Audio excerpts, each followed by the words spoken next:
jau no vasaras vidus es jums visu laiku solu, ka tūlīt mēs uztaisīsim meistarklasi, kuru vadīs Daira un stāstīs, kā taisīt foršu kompostu.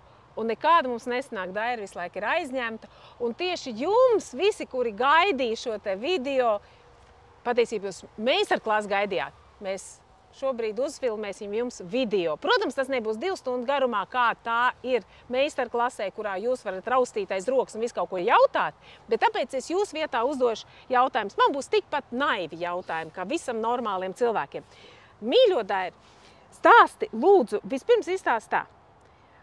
Ir ļoti daudz dažādas versijas, kā veidot kompostus. Un tā beigās rokas nolaižās un ir tā sajūta, vienkārši stūrī samet kaut kā lielā čupā, uzber pašās beigās vai uzlēj virsū kaut kādu šķidrumu, kur rakstīts biokompostētājs, un mēs gaidām, ka tagad mums būs labā zeme gatava. Bet pašā, teiksim, beigu rezultātā, tur ir tā, ka nekas nav sapuvis, nekas nav sadalījies, vai labākā gadījumā ir sapuvis, bet nekā laba tur vairs nav. Daira, tad lūdzu izstāsti būtību, kas ir tā, kādi procesi notiek šajā biokompostēšanās procesā un kurus mums noteikti jāievēro. Varbūt mēs dažādos traukos tā darām vai kaut kādās tvertnēs, bet kur ir tā pati būtība? Lūdzu, izstāst. Un es tad jautāšu tev. Ja? Sarunāts. Tātad, pirmkārt, es esmu savākus materiālus, kas nāk jebkurā mājasemniecībā. Vecie laksti, lapas, zaļa zāle, nogriezti vecie ziedi, kaut kādus tur stiepri noplūkti, kafija, olu čaumalis, dārzeņa atlikumi no virtuves. Kompostā mēs neizmantojam vārītas un ceptas lietas, jo tas pilinās tikai grauzējus un nebūs nekāds labais kompostēšanās process.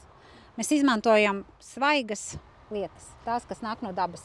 Pienu, kefīru? Nē, tas viss ir pārveidots produkts. Mēs tad izmantojam dārzeņu augļu atlikumus no virtuves, ja mēs runājam par virtuvi, olu čaumalis, kafiju. Jā, banāni, visas mizas, viss, kas ir zaļš. Viss, kas nav termiski apstrādāts, ko mēs neesam vārījuši, cepuši, piens, sirs un biezpiens, tās viss ir pārveidots jau lietas, ja? Jau pirmā atbilde, paldies. Jā. Pelni. Pelni strauji rada sārmainu vidi, izmaina šo vidas pH, un tas nepatīk sliekām un citām sīkbūtnēm, kas atrodas jūsu komposta kaudzē. Tāpēc kompostā pelnus mēs neizmantojam. Ja vēlties, ka esam tās tad kā mikroelementu avotu uz augsnes plānā kārtā, tā kā miltiņus uz pannas, tur ātri viņi izraģē, vidas tā reakcija ilgstoši netiek izmainīta, tā kā ļoti krasi.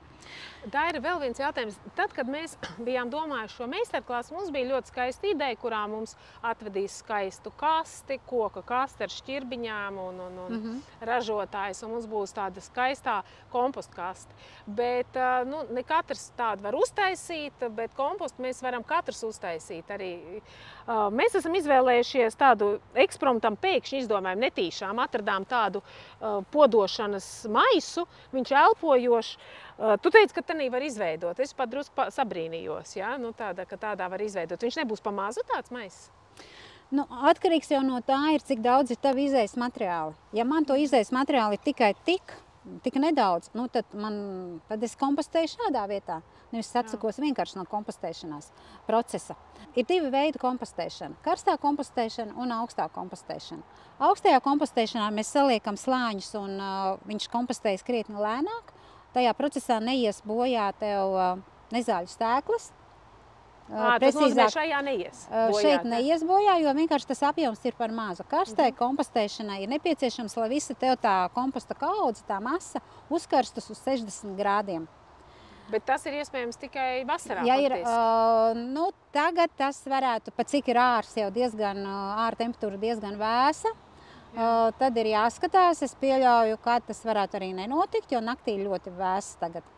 Bet vasaras laikā, vasaras sākumā, visu sezonu, jā, noteikti. Un tad, ja mēs sakraujam apmēram vismaz to kubu, tad un ja masa ir mitra, tad viņa strauji uzkarst pie 60 grādiem. tajā laikā nezāļu sēklas zaudē savu dīgtspēju. Viņas, teiksim, neuzsprākst, bet vienkārši zaudē savu dīgtspēju. Un tā temperatūra turās apmēram 10 dienas, nedēļu, varētu būt arī, atkarīgs no laika apstākļiem. Bet ja viņa kāp krietni augstāk, ir jāpaskatās, tad viņa to kaudzi vienkārši nepieciešams ir mazliet pārjaukt, padzesēt tādā veidā. Bet principā, ja mēs šī uztaisīsim tādu kompostu, kurā nav aizgājušas tās nezāļu sēklas bojā, viens ir ravēt variants, ja? Bet ja mēs negribam ravēt, mēs viņu varam pēc tam uztaisīt kā karstu augstu kaut kādu, vai nevaram vairs pēc tam? Šo te? Jā. Tad tev ir tas jāpievieno, to atkal, piemēram, viņš to nebūs līdz galam sadalījies, tad tu veido jaunu kompostu, pa kārtām liekot šo kompostu, piemēram, pavasarī. To mēs nākamgad uztaisīsim nākamo meistarklasi, ja, kurām mēs liksim kārtāt. Tādā veidā tad darīt, ja viņš nav sadalījies, bet ja viņš jau ir sadalījies, tad neko tam mēs izmantojam. Bet ja mēs taisam kaut kādu šitādu te kaudzi, tad tie ir teorētiski. 1 kubikmetru, ja mēs sakraujam un tā kaudze ir mitra, tad, ja nevis sausa, tad tur arī viņa uzkarsīs. Par tām vēl kastēm. Tu stāstīt aiz kadra vēl par tām plasmas kastēm, ka tās īsti nesanāk tas process, tur ir cita veida process, ja nav gaisa. Kādas kastes izmantot, ja mums ir tās kastes, tad ko viņām darīt un kur tur urp caurums apakšā, augšā? Mēs izmantojam tādu toveri vai materiālus, kas mums ir uz vietas, bet ja mums ir, piemēram, plasmas muca, kurā mēs esam izdomājuši kompostēt, tad ir nepieciešams iztaisīt caurums no sāniem, kādu arī no apakšiņas varbūt, bet jau kam kompostam ir nepieciešams gaiss. Mēs arī liekot tos slāņus, liksim viņus tā, lai tas gaiss tomēr cirkulē. Jo kompostēšanās gan augsnē, gan arī mūsu kompostā būs mikroorganismi, kuru darbībai un dzīvībai nepieciešama gaisa klātbūtne. Ja mēs ieliekam tajā mucā, tad tur tas gaisa pieejamība viņiem ir ierobežota. Kamēr tur tajā masā ir, viņi to visu izelpo, izstrādā, bet pēc tam nav jauna pieplūde no apakšas. Un tad notiek nevis kompostēšanās, bet vienkārši pūšana, jo tur sāk darboties citi mikroorganismi, kuru darbībai nav nepieciešams gaiss. Un tie parasti ir tie procesi tādi, kurus mēs tā kā mazāk vēlamies. Tas nozīmē, ka viņi pat kļūst ar mīnuszīmi tā augsne. Savā ziņā kaut ko. Es negribu teikt, cik liela tā mīnuszīme, bet vairs nav tā kvalitāte, kuru mēs no viņas gaidām. Tātad, ja mēs iepērkam šitās zilās mucas, tādas ir praktiski, kas Latvijā pieejams. Tad izarbam caurumus. Caurums, arī tās četkantīgās tādas ir kaut kādas plasmasnieces, ar tiem metāli, arī viss caurums. Jā, bet labāk varbūt par to lielo četkantīgo, jo tā būs tas vismaz kā karsto var uztaisīt. Tad ir lielāka masa, ja ir 1 kubikmetrs, tad jau viņam ir tā masa, kur spējīga uzkarst. Jā, un ar to izskalošanu. Tu vēl pieminēji, nevis tik gudrs, tikai tu man stāstīji, tāpēc vienkārši atkārt. Ir tā, ka tu teici, ka ja ir ļoti lielas lietavas, tad vajadzētu uzklāt tomēr kaut ko, lai nesalīs pa daudz tā kompostu kaudzi, jo citādāk viss aizskalojas projām. Tā ir? Jā. Komposta kaudzei sezonas laikā ir vēlams būt vienmērīgi mitrai.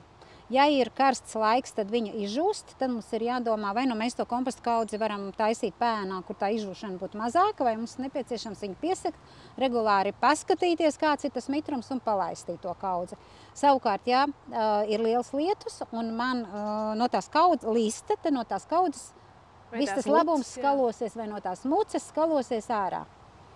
Un līdz ar to, jā, tad kaut ko vajag piesakt no virsmas. Mēs vienkārši teikt, kā ties lietavās. Nevēlt mēs esam tagad paēniņā, un mūsu šī te mazā improvizētā kaudzīte taisīsim kārtiņas, ja? Jā, un mums šis maiss ir elpojošs, tāpēc es nekādus caurums no sānām viņā netaisu. Bet, ja man viņš nebūtu elpojošs, es viņus varētu iztaisīt caurums no sāniem, kaut ko arī no apakšas, un tādi šo te maisu pielāgot manam kompostēšanas procesam. Labi, tad daram. Tad, ko mēs tagad daram? No visiem materiāliem, ko es pieminēju, mēs viņus varētu sadalīt tā kā 2 grupās. Brūnie un zaļie. Nosacīti tā. Kāpēc brūnie un zaļie? Brūnie materiāli, mēs sauksim tos materiālus, kur vairāk satur oglekli. Par zaļajiem mēs sauksim tos materiālus, kas vairāk satur slāpekli. Un tā kā kompostā un arī augam ir nepieciešams gan slāpeklis, gan ogleklis, tad mēs liksim viņus kārtām, lai tā kā nodrošinātu šo te līdzsvaru. Jā, vēl viens tāds jautājums. Mēs tagad uztaisīsim kaut kādu šīs te kārtas, ja? Sataisīsim, un tad man nāks jauni kaut kādi labumi. Jā. Un tad viņas vienkārši turpināsim. Ja? Jā. Nu, to tu paskaidros tālāk. To tu turpināsi Labi, pēc tam. Tas nenozīmē, ka man visu vasaru ir jāsvāc stūrītī. jākrāj kaut kādā stūrītī, un tad, jo tas viss jau vasaras gaitā Jā. jau sāk sadalīties. Tas nav tā, ka tu noliksi zaļu zāli, viņi stāvēs visu vasaru. Protams, tev ir, kas nāk no dārza, no saimniecības, tas tev viss ir jāliek kaudzē un jākompostē. Nu jā, viņš ļoti dažāds. Nu labi, ejam pēc kārtas un tas skatāmies. Jā. Tātad sākam. Jā. Apakšā mums vajadzētu palikt kaut ko tādu gaisa, caurlaitīgu, tādu čaganāku. Un es šajā gadījumā izvēlējos, tev bija nomesti veci bērza zari. Es viņus izvēlējos likt apakšā, jo tad būs bišķiņi, nu tā kā tā atsparīgums tai kaudzei, būs pa kurien tiem zariem tā kā Vēl elpot, tā kā, būs tam gaisam ieplūst, jā. Bet tu man nobrāķēji skujkokus. Jā, tāpēc, ka skujkoki satura vielas, kas kompostēšanās procesu bremzē.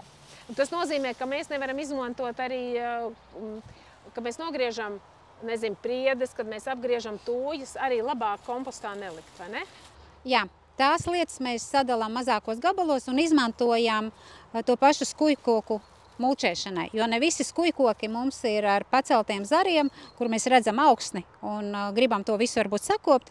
Ir tūjas ar zemākiem zariem, kādi citi koki vai mums ir mulča, mēs varam palīdz zem mulčas apakšā. Tā kā vienkārši sadalām mazākos gabalos un liekam uz augsnes. Nu, tikai, ja nav aizdomas, ka tā ir slims skujiņas, vai ne? Ka, ja slims skujiņas, tad gan sadedzinām, nu, tur nekā nevar darīt. Jā, protams, mēs šeit nerunājam augiem, par slimiem augiem. Jā. Jā. Šie te zari, ka es ielikšu viņus kaudzē, ka komposts būs gatavs, zari nebūs sadalījušies. Tad es vienkārši paņemšu viņus no tā komposta ārā un izmantošu jaunās kaudzes veidošanai. Tā, tad es palieku šos te zarus apakšā. Dažādos virzienos.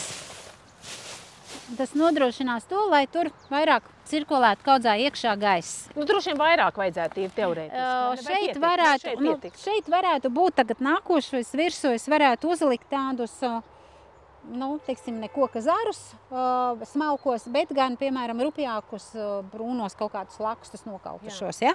Varētu būt pa virsmu. Topinamburs īstenībā ir ekscelents materiāls šim mērķim. Nu, piemēram, šādus tad es uzliktu virsū. Tātad šis te... Tas kā elpošanai, tas viss ir tā kā druska elpošanai. Elpošanai, bet šie ir arī brūnie materiāli. Jā. Tātad viss, kas ir auga atmirušās daļas, tas viss ir uzskatāms kā šādi brūnie laksti, lapas, tas viss ir uzskatāms par brūno materiālu. Tas oglekļa materiāls. Jā, pirmkārt, viņš jau pēc skata jau ir, nu, brūnīgs. Man šis apzīmējums der, brūns. Brūns, jā, nu tātad oglekļa materiāls, ja brūnais materiāls. Zaļie materiāli visi jau pirmkārt ir tie, kas pēc skata izskatās zaļi, kā zaļa zāle. Jā. Dārzeņu augļu miziņas, visi, kas nāk no virtuves, kad mēs apstrādājam dārzeņus tālākais gatavošanai. Pie zaļā materiāla ir pieskaitāmi arī kafijas biezumi. Viņi arī diezgan tā kā bagātīgi ar slāpekli. Nu, tikko tu mums nojauca visu domu par brūno. Jā, tas ir tā kā vienīgais, visiem likumiem ir savi izņēmumi. Un šajā gadījumā tie ir kafijas biezumi, kas ir brūni, bet satur diezgan daudz slāpekli. Bet īstenībā zaļi. Bet patiesībā zaļi. Bet tas nenozīmē, ka tagad es braucu uz tuvāko Statoilu, savācu spaini ar kafijas biezumiem, un tagad vienu spaini vienā kārtā izberu. Kāpēc? Tāpēc, ka kafijas biezumi paskābinās augsni, ja es viņus ļoti daudz pielieku. Bet tik, cik nāk, piemēram, no manas saimniecības, tas nepaskābinās augsni. Nu jā, tātad dārzniecības kafejnīca vai tikai lielajā dārzniecības kompostā likt. Jā, tieši tā, nevajag tāpēc savākt visas Rīgas kafijas biezumus un ielikt vienā savā kompostā. Tas nebūs labi. Labi.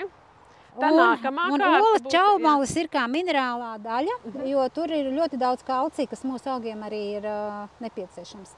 Tiešām, tiesa, ola čaumalis mēs būtu vēlams likt nevis šādas te mēs tiekšām, bet viņas tā kā maksimāli sasmalcināt.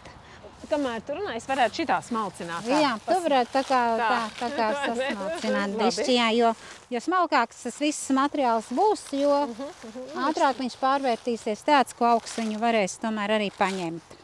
Nu jā, šitā vāk nav labi, jā, pa daudz. Un tā kā tad princips tāds, ka mēs liekam kārtām brūno, zaļo, brūno, zaļo, brūno, zaļo. Tagad bija tavs jautājums, rudenī varbūt man tie materiāli ir daudzveidīgāki, ja, no visa kā pieejami. Vasaras gaitā varbūt mani tur kaut kas, ko es izravēju, mazliet kaut kādas auga atmirušās daļas, bet pārsvarā ir zaļa zāle, ko es varētu kompostēt. Ko man darīt šādā situācijā? Ja jautājums, kādā veidā šo zāli tu iegūsti. Ja tu viņu nopļauj ar izskapti, tad tu viņu vari, piemēram, vienai daļai ļaut uz augsnes apvīst, tā kā pa daļai izžūt, un tad tu vari likt kārtām šo svaigo zāli un šo te, teiksim, sienu. Kas jau būs Bet savīgs. nevar ielikt, pieņemsim, maisā, melnā maisā, vienkārši iemest, viņš vienkārši sāks pūt, viņš būs ļoti aktīvs. Jā, tur jau būs, pirmkārt, viņa tur izkarsīs, tur būs ļoti augsta temperatūra, jo kaut vai, ja tu zāli noberu uz augsnes kaudzē un pēc tam nākamā dienā ieliec rokā, jo tur pat ir karsti, tur jau vairs neiet runa tikai par siltumu, tur jau ir karstums. Un tur būs jau viņa tā ar zāles pļāvēju sapļautā zāle ļoti blīvi sagulst. Un tur nav gaisa, un tur būs jau pavisam citi procesi atkal. Atkal tā pūšanas, nevis kompostēšanas Pūšana būs process, kāda. Tāpēc ar zāles pļāvēju arī, piemēram, nopļauto zālīti, tad es nelieku šādu kārtu, bet es lieku mazākām kārtiņām. Uzlieku šādu kārtu, viņa jau no virsas, piemēram, tur 5 centimetrus, no virsas viņa tev pažūs, apakša būs zaļā. Un tad pēc tam atkal tu nopļaus, un atkal tādu, teiksim, kārtu, kas nav ļoti bieza, tie 5 centimetri, atkarīgs arī no laika apstākļiem. Un ko man ziemā darīt? Man būs tikai šitie te? Jā, ziemā tev ir tikai dārzeņa atlikumi, bet ziemā temperatūras ir zemākas, un tad tā kompostēšanās, protams, notiek pavisam citādāk, ja varētu teikt, ka viena daļa šo te dārzeņa atlikumu vienkārši gaida pavasari. Tad mēs vienkārši bērām tajā savā komposta vietā, un lai viņi gaida pavasari. Skaidrs. Labi, taisam tālāk. Tātad tagad mums šeit būtu, es ieteiktu, tātad saliekam apakšā šos te zarus, uzliekam virsū tos rupjākos lakstus, un es jau mazliet uzkaisītu biokompostētāju. Jau pirmā kārtiņā, ja? Jā. Un uz šādu te lielumu, cik mums vajadzēs biokompostētājus tādus, tīri teorētiski? Kilograms uz kubikmetru. Šeit ir puskilograms. Kilograms uz kubikmetru. Bet, ja tu iekaisīsi vairāk, tas nebūs pa sliktu. Tātad es šeit pārkaisu pāri biokompostētāju. Tā kā man šai kārtiņai, es teiktu, apakšējai kārtiņai vajadzētu būt tā kā uz 15 centimetriem. Mēs šeit tik daudz, protams, neielikām tos materiālus. Tātad 15, pirmā kārta tā... Tā 15, pēc tam es uzlikšu, pa cik šī... Zari brūnie laksti 15 centimetri. Jā, tad es lieku zaļo materiālu. Tā varētu būt šī zaļā zāle. Tie būs arī dārzeņu atlikumi. Tas arī mums ir zaļais, jā. Tātad pirmā daļa mums bija 15 centimetri, otrā daļa zaļā masa ir arī 15, ja? Es viņu tādu arī liktu, tāpēc, ka šeit ir nesasmalcināta zāle, kas ir diezgan tāda, gaisīga čagana substance, līdz ar to es viņu liktu arī tādu pašu. Šitas ir šī izmērā. Ja būtu citi izmēri, tad arī, vai... Jā, tas tam nav nozīme no kaudzes izmēra. Kaudzes izmēru. Tu viņu kārtām arī vari uzbērt šeit, bet neliec visu. Neliec visu. Nē, pa daudz, jā? Jā, labāk jau tev, lai viņš tā kā kārtiņam visam. Svarīga lieta ir visu samitrināt. Visās kārtās, kā uzliek uzreiz, jā? Paskaties, jā, tu samitrini to kārtu. Nevajag tā, lai tur viss pludo. Bet ir jāsamitrina. Pēc tam nāk tagad nākošais brūnais materiāls, ļoti lielisks ir lapas. Un atkal viņas nevar sabērt šausmīgā daudzumā, vai ne? Es ieteiktu tagad, es uzberu lapas, tad es atkal attiecīgi uzlieku lakstus, veidoju to kārtu, lai viņa ir tāda gaisīga, jā, lai viņa nav blīva vienā tādā klucī, varētu teikt. Un te es varu ielikt šos te lakstus, tad, ja man vajag kārtas biezumam, tad es varu arī akal uzlikt lapas, akal tos lakstus, sakroju to brūno slānīti. Tu vari akal uzbērt. Uz katru jāatcerās, kad būtu vēlams, lai tas efekts būtu tāds, nu tu tagad man tā krati pļakā, bet es teiktu tā, nu, ar cimdiņu šitā te forši. Ja viņas tās čaumaliņas ir pažūšas, tad viņas var sasmalcināt mājās, es nezinu, ar āmuriņu, ar padancot uzlikt vai vēl kā savādāk. Te smaldzināšanas paņēmiem varētu būt dažādi. Mēs te noslinkojām, jā. Jā, bet ir labi redzēt arī, kā nevajag. Kā nevajag? Šitā nevajag. Tad tagad uz katras kārtas būtu labi uzkaisīt kompostētāju pa starpu katrai kārtai un atkal mazliet uzlaistīt, ja? Jā. Un kā uzlaistām, tagad ir labi, ka ir bijis lietus un visi tie materiāli ir mitri. Tagad liekam atkal nākošo zaļo kārtu un tā kārtu vienu zaļu, otru brūnu un tā mēs kraujam visu kompostu, ja? Saliekam, kas mums no dāras, no virtuves vēl.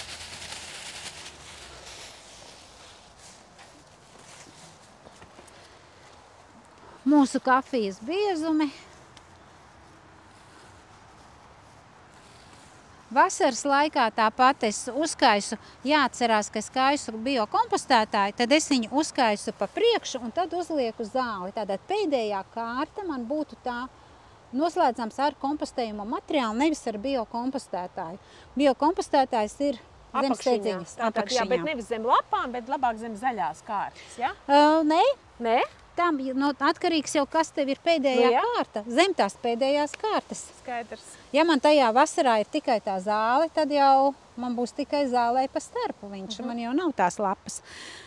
Bet rudenī es ieteiktu, jā, nobeigt ar lapām vai ar kaut kādu šo te, vai ar sienu, vai atkarīgs vai ar salmiem, atkarīgs, kas tev vai dārzā kāda atlikuma ir ar šo te brūno materiālu. Nē, protams, šitās olas jau tā nesadalīsies tik ātri. Viņas tev diezgan, jā, ilgi dzīvos. Tā. Es varbūt bišķi uzlikšu šeit vēl to zaļo, man šķiet, ka mums tā kā līdzsvaram tomēr vajag. Bet ja vasarā man nav iespēja, tīri laika ziņā, nav man iespēja to zālīti pļauto žāvēt, tur tāds, tad varbūt var tā uzliekt vienkārši. Jā, tad tu vienkārši dari to plānākās kārtās. Uzliec, piemēram, tādu plānākumu, teiksim, šādu, 5 centimetri. Galvenā doma, lai viņa nekarst. Vai, piemēram, tu nopļauj, uzbirdini plānu kārtu, viņa apžūst un tu uzbirdini pēc tam to nākošo. Ja tev, tai pašā dienā, ne jau, ka tu tā kā pļavā tā kā, tu uzber vienu kārtu, lai viņa apžūst, pēc tam tu uzliec nākošo, bet ja nav tāda iespēja, tad mēs vienkārši paberam biokompostētāju pa kārtām un liekam nākošo zālīti virsū. Skaidrs, tad, kad ir pļaušanas diena, noliekam maliņā un lēnām pārberam virsū pa drusciņai. Varbūt jāmaina vienkārši paradumi, jāpļauj mazākās platībās, lai tā masa nāk. Varbūt tā izklaide vai atpūta ir divreiz nedēļā. Mājas viena puse, otra puse. Arī labs padoms. Varbūt jāmaina paradumi. Jā, man pat neienāca prātā. Varbūt ir iespēja darīt to pakāpeniski, bet ja nav tāda iespēja, tad tad daram tā, kā ir iespējams. Tagad te viss ravētais materiāls arī, vai ne? Zaļais, vai ne? Jā, šeit būtu arī viss, kas nāk. Bet sanāk tā, ka šajā, ja ir tā nekarstā komposta kaudze, tad saknes tomēr neizpūs, jā? Tas ir... Vienas sezonas laikā noteikti nē. Nē, tad nezāļu saknes lielās vienas sezonas laikā noteikti neaizies postā. Bet, teikšu godīgi, pieredze ir ļoti dažāda, atkarīgs noteikti arī, cik daudz šīs te nezāļu saknes tajā kaudzē ir bijušas. Mana pieredze, kad gada laikā, tā kā no pavasara līdz pavasaram, tomēr vārpatu saknes, gārsas saknes tomēr ir sadalījušās, jā, tai kaudzē. Bet, jā, tas ir droši vien atkarīgs arī no citiem tiem materiāliem, kas jums tām saknēm pa starp ir. Ja jūs vienkārši bērsiet tikai un vienīgi šīs te nezāles, tad iespējams, ka tas viss būs diezgan blīvi varbūt viņam būs kāda pietrūks gaisa, pietrūks mitruma, un līdz ar to tas kompostēšanās process nebūs tādā tempā, kādā mēs to gaidām. Tā, tad liekam tagad atkal mūsu brūno materiālu. Es esmu dzirdējusi, ka pie šīs te komposta kaudzes materiāla tie, kur ir iemīlējuši trihodermi, arī tur viņu lai iekšā, lai viņš tur tā kā viss būtu pie viena, kad mēs ņemsim kompostu, lai mums tur visas tie labumi iekšā. Jā, protams. Var, jā? Jā, protams, to tu vari, un arī šajā te biokompostētāja kompozīcijā iekšā jau arī ir trihodermas sēne. Ir, jā. Tā kā, bet ja tu vēlies to darīt tā kā pastiprināti, tad to var darīt. Faktiski izmantojot šādu, viņš tā, tiksim, attālināti sauc biokompostētājs, bet patiesībā tās ir visi tie mikroorganismi, kas mums vajadzīgi pie stādīšanas visiem augiem, ko mēs, ja mums nav šāda te komposta, tad mēs viņus vienkārši ievadam bezmaz vai atsevišķi, nu, ja? Tā kā šitas ir variants, ja? Nu jā, biokompostētāja sastāvā pirmkārt ir mikroorganisms, kas palīdz visai tai masai sadalīties, bet daļa no tiem ir arī tie, kas ir nepieciešami mūsu augu veselīgai augšanai. Jā, tā, tā.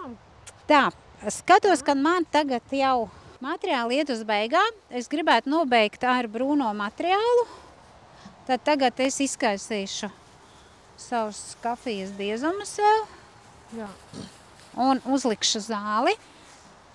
Tad zaļo materiālu, kas no man vēl te ir atlicis.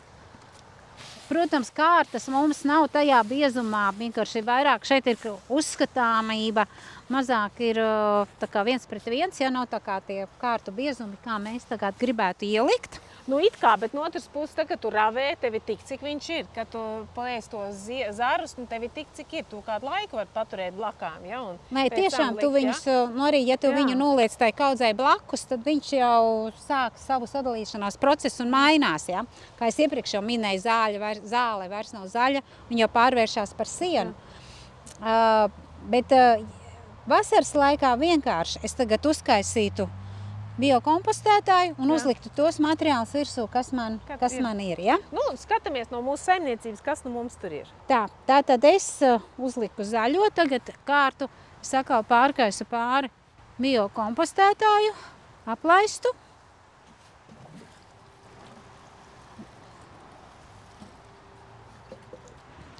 Un nosedzu ar brūno materiālu.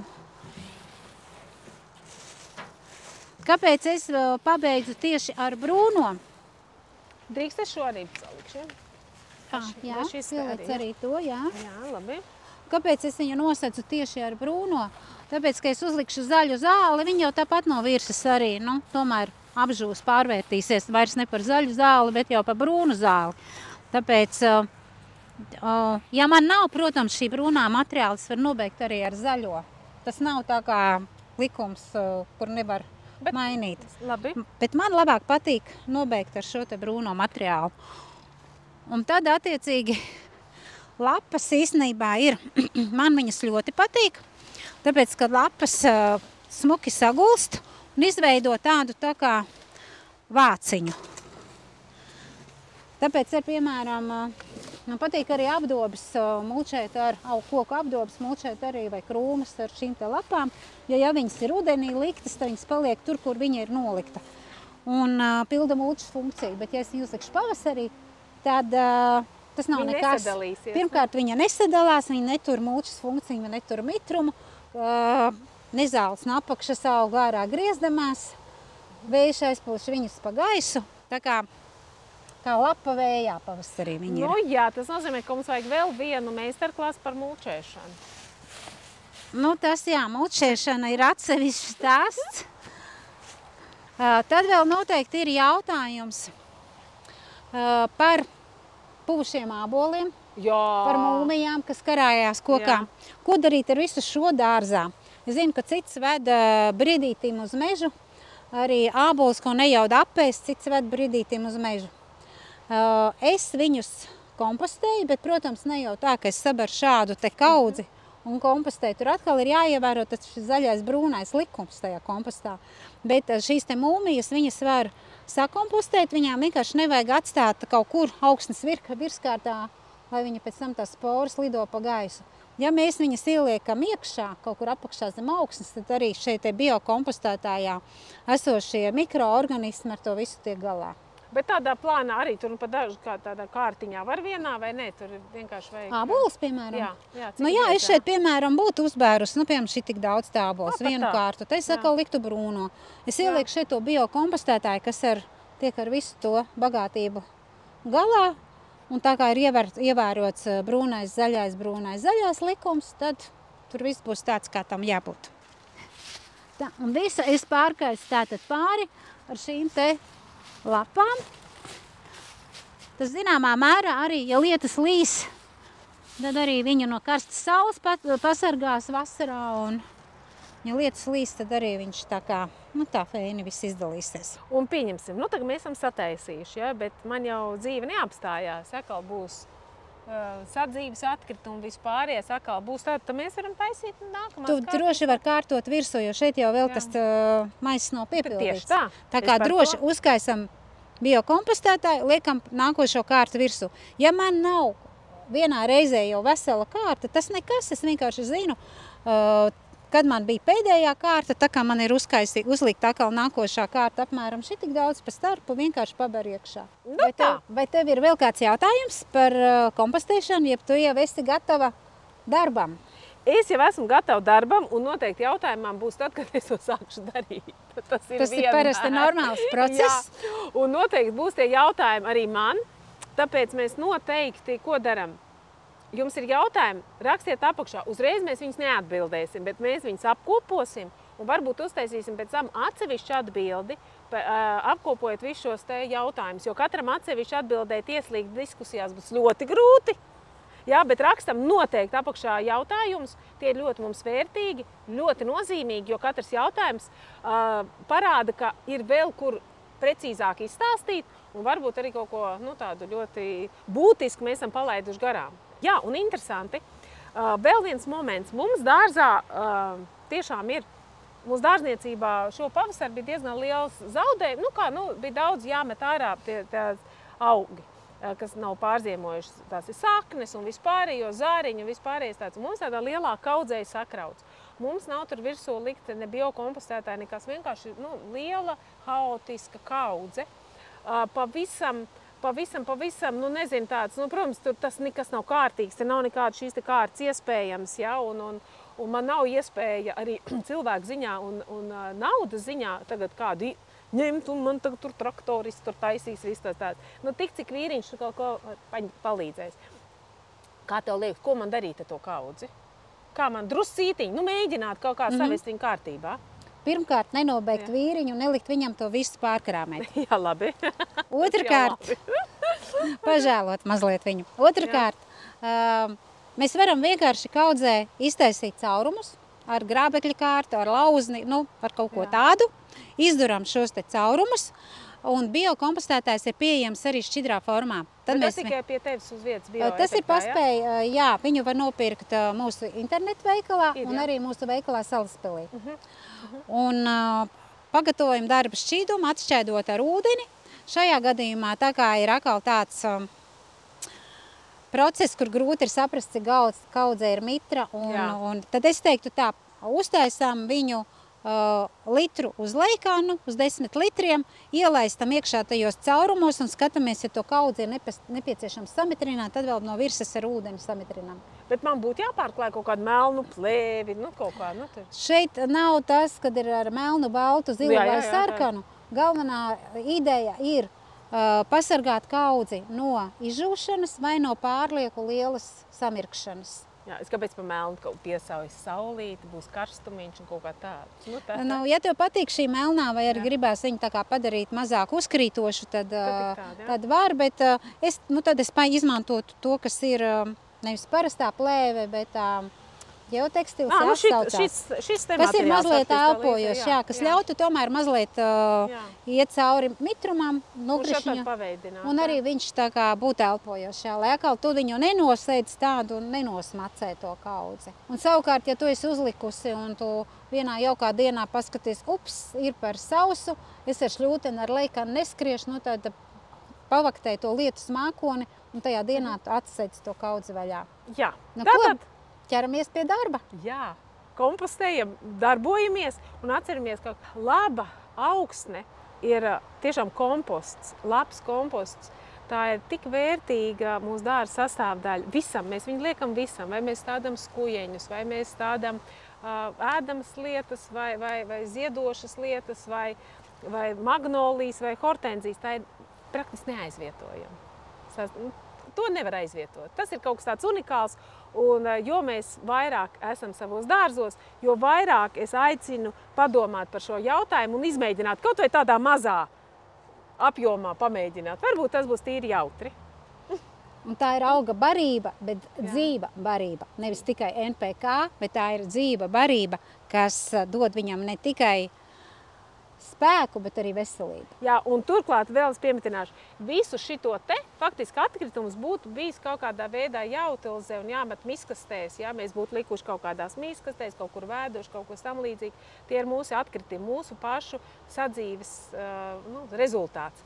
Un mēs viņu varam padarīt par augsni. Kas var būt jaukāks? Un es teiktu, ja jums ir kāda ļoti sāpīga lieta, vai arī ļoti priecīga lieta, tad droši dalieties ar mums, jo mēs priecāsimies par jūsu panākumiem.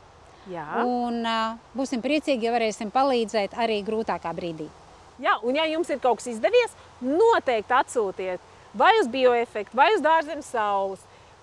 Kā jums sanāk labāk kopā ar mums dzīvot un rūpēties par saviem augiem un dārziem. Un uz tikšanos atkal kādā no mūsu vai nu meistarklasēm šeit, vai video pasākumos. Uz tikšanos!